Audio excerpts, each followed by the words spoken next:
सोचिए समुद्र का एक अकशेरुकीय जीव यानी कि बहुत छोटा बहुत ही सामान्य सा जीव बन जाए किसी परमाणु संयंत्र का सबसे बड़ा दुश्मन, जिसके पास ना हथियार है ना दांत है, फिर भी वो कर देता है बड़े से बड़े परमाणु संयंत्रों को ठप। कुछ ऐसी ही घटना हुई 10 अगस्त 2025 को फ्रांस में। फ्रांस का एक न्यूक्लियर जो स्टेशन था, हम कह सकते हैं जो उसका पावर स्टेशन था, उसके 6 न्यूक्लियर रिएक्टर्स में से 4 को बंद करना पड़ा। किसकी वजह से? तो इसी अकशेरुकीय जीव की वजह से। अब आप सोच रहे होंगे कि वो जीव कौन सा है, तो इस विषय में हम विस्तार से चर्चा करेंगे और देखेंगे कि ये अकशेरुकीय जीव आखिर परमाणु रिएक्टरों को बंद कर दे रहा है, किस वजह से बंद हो जा रहे हैं, क्या वो कारण है, और क्या ये फ्रांस की घटना पहली बार हुई है या इससे पहले भी इस तरह की घटनाएं होती रही हैं। फिर इससे निपटने का उपाय क्या होगा आगे की राह के अंतर्गत, उसको भी समझेंगे। तो नमस्कार, मेरा नाम है अमिताभ और दृष्टि आईएएस की इन न्यूज की आज की श्रृंखला में इसी महत्वपूर्ण विषय पर हम बात करने वाले हैं। तो चलिए शुरू करते हैं अपने चर्चा को। जेलीफिश ने रोका परमाणु रिएक्टर। अब आप जानते हैं कि जेलीफिश, यह घटना कब हुई? तो घटना 10 अगस्त को हुई। कहां पर हुई? तो ग्रेवलाइन न्यूक्लियर पावर स्टेशन है, ये फ्रांस में है। यहां पर 6 में से 3 पावर रिएक्टर जो थे वो तो पहले दिन ही बंद हो गए और एक जो और था वो दूसरे दिन बंद कर दिया गया, यानी कि 4 रिएक्टर्स को बंद कर देना पड़ा। अब आप सोच रहे होंगे कि जेलीफिश यानी कि एक अकशेरुकीय जीव, यानी कि बहुत पुराना जीव है, बहुत करोड़ों साल से इसका अस्तित्व है। ये जू प्लैंकटन है। जू प्लैंकटन क्या होता है? तो जू प्लैंकटन जो बहुत सूक्ष्म छोटे जीव होते हैं, तैरने वाले जीव होते हैं जो कि समुद्रों में बहते हैं, उनको जू प्लैंकटन कहते हैं।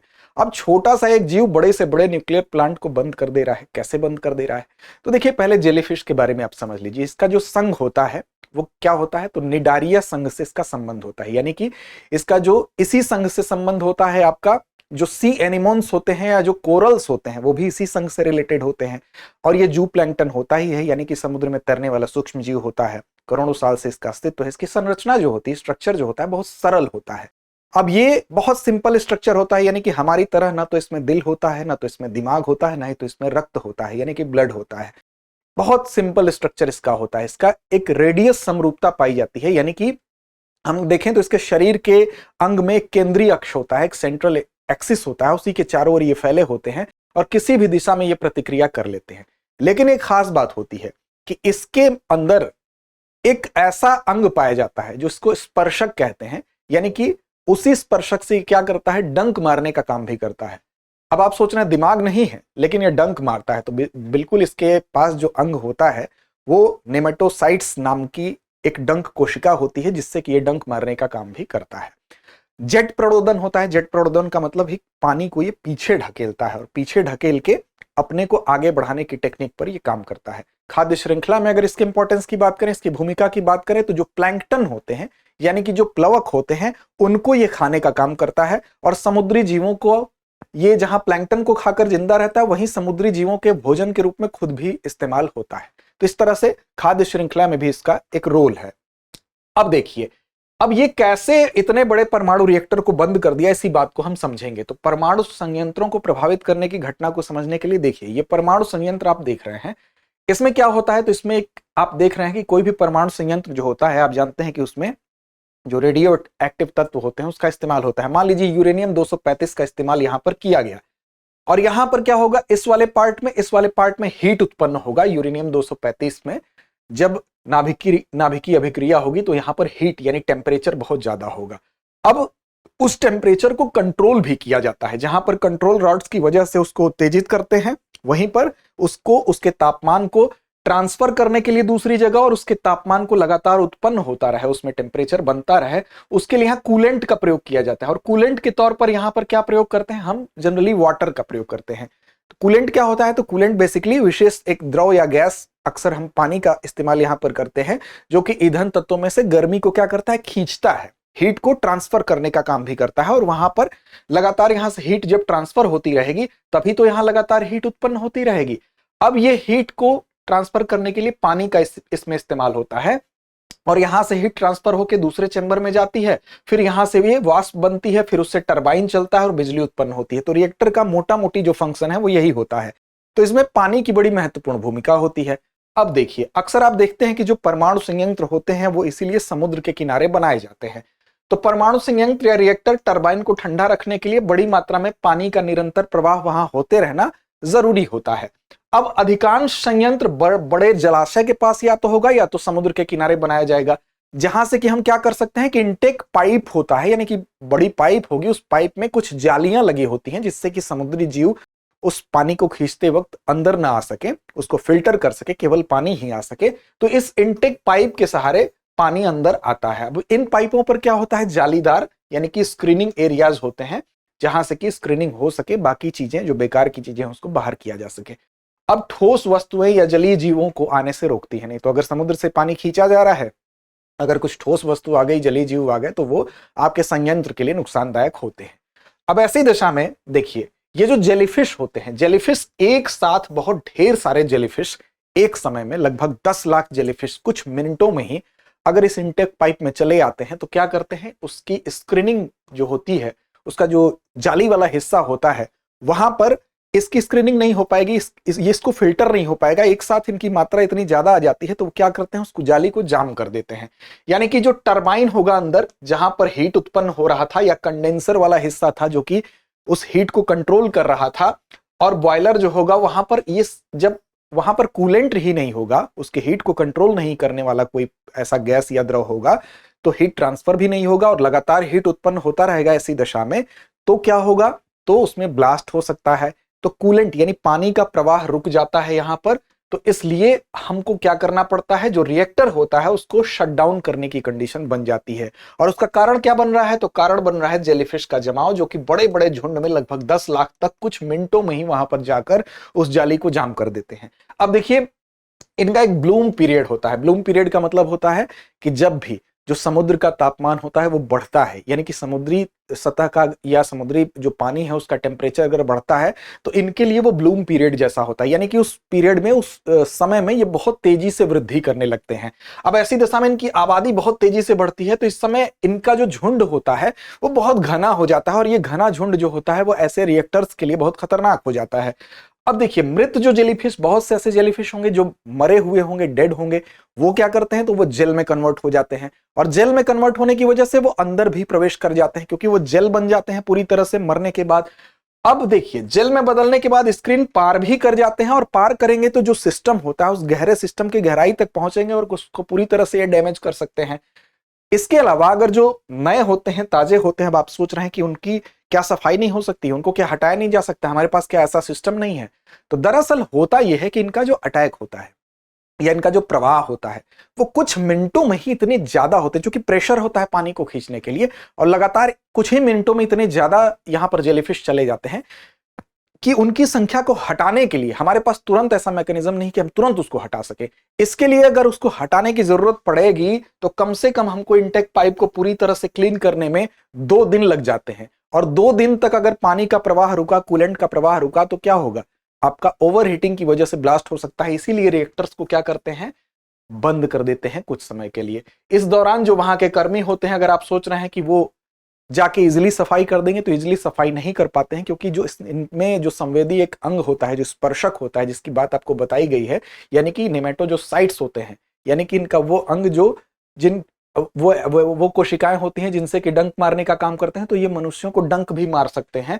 तो जेलीफिश द्वारा डंक मारे जाने का खतरा भी रहता है उनके स्टिंग्स के द्वारा।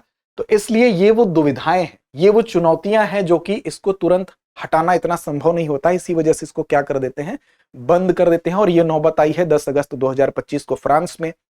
अब आप सोच रहे हैं कि क्या ये पहली बार है, इससे पहले नहीं हुआ है? तो बिल्कुल हुआ है भाई। 1990 के दशक से ही पूरी दुनिया भर में कई परमाणु संयंत्रों को इन्होंने प्रभावित किया है। अगर आप देखें तो ग्रेवेनाइल जहां पर यह घटना हुई है, उस संयंत्र में 1993 में भी ऐसा हो चुका है। इससे पहले भी, अगर 10 अगस्त 2025 से पहले की बात करें तो 1993 में उसी जगह पर यह घटना हो चुकी है। 2011 में इजराइल, जापान, स्कॉटलैंड में ऐसी घटना हो चुकी है। 2013 में स्वीडन में एक रिएक्टर में ऐसी घटना हो चुकी है। तो इस तरह से जेलीफिश की जो चुनौती है वो बहुत प्राचीन है, इसका इतिहास प्राचीन है। अब आगे की राह में क्या हो सकता है, क्या किया जा सकता है? तो देखिए, आगे की राह में सबसे प्रमुख जो समस्या है वही आगे की राह भी है। समस्या क्या है? समस्या यह है कि जो सबसे बड़ा संकट है वो है समुद्री तापमान का बढ़ना। और समुद्री तापमान क्यों बढ़ रहा है? तो समुद्री तापमान बढ़ रहा है जलवायु परिवर्तन की वजह से। और जलवायु परिवर्तन का कारण आप सभी को पता है, हमारे द्वारा जो लगातार CO2 का एमिशन किया जा रहा है, वृक्षों का कटाव हो रहा है, इसकी वजह से मनुष्य एक बहुत बड़ा कारण है जलवायु परिवर्तन के लिए। तो इसकी वजह से समुद्री तापन बढ़ने से जो प्लवक होते हैं, प्लवक यानी प्लैंकटन जो होते हैं, प्लैंकटन क्या होते हैं? तो प्लैंकटन इन्हीं जेलीफिश के भोजन होते हैं। और जब भोजन ज्यादा मिलेगा, पौष्टिकता ज्यादा रहेगी, तो इनका रिप्रोडक्शन भी ज्यादा होगा, यानी कि इनकी प्रजनन दर भी ज्यादा होगी, इनकी संख्या भी ज्यादा बढ़ेगी। इसीलिए टेम्परेचर से इनका यही संबंध है कि जब जलवायु परिवर्तन की वजह से समुद्री तापमान बढ़ता है तो इनके लिए प्रचुर मात्रा में भोजन उपलब्ध होता है, और प्रचुर मात्रा में भोजन होने की वजह से ही इनकी जो संख्या है, इनका ब्लूम पीरियड है, वो ज्यादा आता है और इनकी संख्या बढ़ती है। प्लैंकटन की संख्या से जेलीफिश को बढ़ने में मदद मिलती है। उसके बाद अधिक मछली पकड़ना, यानी ओवर फिशिंग का जो काम हमारे द्वारा किया जा रहा है, मनुष्यों के द्वारा। ओवर फिशिंग से क्या होता है, चूंकि जो मछलियां होती हैं वो इन जेलीफिश को खाने का काम करती हैं। इस तरह से क्या होता है, एक तरफ जेलीफिश की संख्या बढ़ती है तो मछलियां उनको खाकर एक बैलेंस बनाती हैं, एक संतुलन बना रहता है।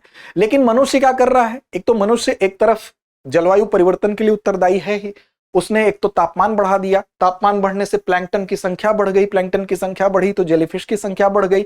और दूसरी तरफ क्या किया कि मछलियां उनको खाने जाती हैं, जिससे कि बैलेंस बना रहता है। हम मछलियों को भी ज्यादा मार रहे हैं, ओवर फिशिंग की वजह से उनकी संख्या को और बढ़ा रहे हैं हम। तो इसलिए मछलियों के पकड़ने की वजह से जो जेलीफिश खाने वाली मछलियां हैं या कछुए हैं वो कम हो गए हैं, जिसकी वजह से ये संख्या इसमें और ज्यादा इजाफा देखने को मिल रहा है और भविष्य में एक और बड़े आसन्न खतरे की तरफ ये इशारा भी कर रहा है। इसके अलावा प्लास्टिक प्रदूषण, प्लास्टिक प्रदूषण अभी दो कारण कम ही थे कि एक और कारण आ गया हमारे द्वारा ही जनित।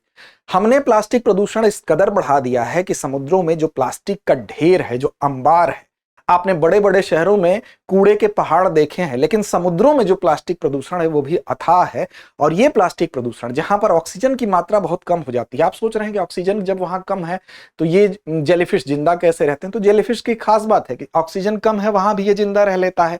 लेकिन ऐसी दिशा में जो प्लास्टिक के ढेर होते हैं ये इनके लिए अपार्टमेंट का काम करते हैं। ठीक उसी तरह से जैसे हम आप शहरों में जो कंक्रीट के महल बना रहे हैं, ठीक उसी तरह से ये जो प्लास्टिक के ढेर होते हैं इनके लिए काम करते हैं। जेलीफिश को रहने के लिए उनके प्रजनन स्थल के रूप में एक आवास के रूप में काम करते हैं। यहीं पर जाके ये क्या करते हैं, प्लास्टिक की वजह से टेम्परेचर भी कम हुआ वहां पर मतलब ज्यादा होता है और यहां पर ये प्रजनन स्थल के तौर पर ये प्लास्टिक के ढेर काम करते हैं। तो ये सारे कारक जो हैं, ये सारे कारक जिम्मेदार हैं इस जेलीफिश के बढ़ने की वजह। और आगे की राह यही हो सकती है कि जो कारण इनके बढ़ने में योगदान दे रहा है, अगर हम उन्हीं कारणों को रोकें, उन्हीं को कंट्रोल करें, तो यही आगे की राह हो सकती है। कैसे? हमने सबसे पहले जलवायु परिवर्तन को हमें कंट्रोल करना होगा, CO2 के एमिशन को हमको जो है उसको कंट्रोल करना होगा, ग्रीन एनर्जी की तरफ ज्यादा से ज्यादा हमारा जो टारगेट है उसको हमको जल्दी से जल्दी अचीव करना होगा। साथ ही साथ हमको अपने व्यक्तिगत स्तर पर जो है इसके लिए प्रयास करने होंगे और हम कोशिश करें कि CO2 का एमिशन कम से कम हो, प्लास्टिक के थैले का इस्तेमाल कम से कम हम करें। इसके अलावा जलवायु परिवर्तन के लिए जो जो परिस्थितियां, जैसे वृक्ष का हम ज्यादा से ज्यादा वृक्ष लगाने का काम करें। हम अगर अपने स्तर से इसकी शुरुआत करें, किसी का भी जन्म दिवस हो, कुछ भी हो, हम एक इसके तहत प्रयास कर सकते हैं कि ज्यादा से ज्यादा वृक्षारोपण करें। अधिक जो ओवर फिशिंग का कॉन्सेप्ट है इस पर कंट्रोल किया जाए, साथ ही साथ प्लास्टिक प्रदूषण को रोका जाए। तो ये सारे काम करने से क्या हो सकता है, इन चीजों को कंट्रोल किया जा सकता है। क्योंकि ये परिवर्तन जो है ये अचानक नहीं होगा, ये परिवर्तन गुणात्मक परिवर्तन है। ये एक एक स्टेप से ये परिवर्तन आपको कुछ समय में दिखाई देगा। और हम ये कह सकते हैं कि जेलीफिश हमलों की संख्या अगर यही स्थिति बनी रही तो आगे और बढ़ सकती है। और इसको तभी कंट्रोल किया जा सकता है जब हम अपने द्वारा मानव जनित कारण को कंट्रोल कर सकें। तो अगर हम चाहते हैं कि आने वाले समय में परमाणु संयंत्र बंद होने की घटनाएं कम हो, बिजली आपूर्ति में रुकावट न हो और करोड़ों डॉलर का नुकसान न हो, तो हमको अपने स्तर से ये प्रयास शुरू करने होंगे। आगे बढ़ेंगे, अभ्यास प्रश्न की तरफ चलेंगे, लेकिन उससे पहले आपके लिए एक बड़ी खबर यह है कि दृष्टि आईएएस की तरफ से आपको मिल रही है एक बड़ी सेल। इस सेल के अंतर्गत आप पा रहे हैं 50% तक की छूट, और यह छूट काफी बड़ी है। 50% की छूट आपको कहां मिल रही है? तो दृष्टि लर्निंग ऐप पर उपलब्ध सभी ऑनलाइन कोर्स पे, पेनड्राइव कोर्स पे और टेस्ट सीरीज पे मिल रही है। साथ ही बुक्स और DLP पे भी आपको 50% की नहीं लेकिन 25% की छूट इस पर भी मिल रही है। तो इस छूट को पाने का जो आखिरी दिन है वो केवल आज तक है। तो इसलिए ये मौका आपके हाथ से निकल न जाए, आपको क्या करना है, आपको इस नंबर पर कॉल करना है 8750187501 पर कॉल करिए। सीमित समय है इसलिए तुरंत इसका लाभ उठाइए और आगे की राह अपने बढ़िया करिए, सफल होइए। साथ ही साथ अभ्यास प्रश्न की जिम्मेदारी हम छोड़ते हैं आपके ऊपर और इसका जवाब आपसे अपेक्षित है। क्या है आज का अभ्यास प्रश्न? तो जेलीफिश का संबंध किस संघ से है? मोलास्क, निडारिया, आर्थ्रोपोडा या एनेलिडा? तो इस प्रश्न का जवाब अगर आपने ध्यान से एपिसोड देखा होगा तो जरूर देंगे आप। तो लड़ते रहिए, अपने लक्ष्य की ओर बढ़ते रहिए। डियर व्यूअर्स, अपने एग्जाम की तैयारी को और बेहतर करने के लिए हमारे चैनल को लाइक, शेयर और सब्सक्राइब करना न भूलें।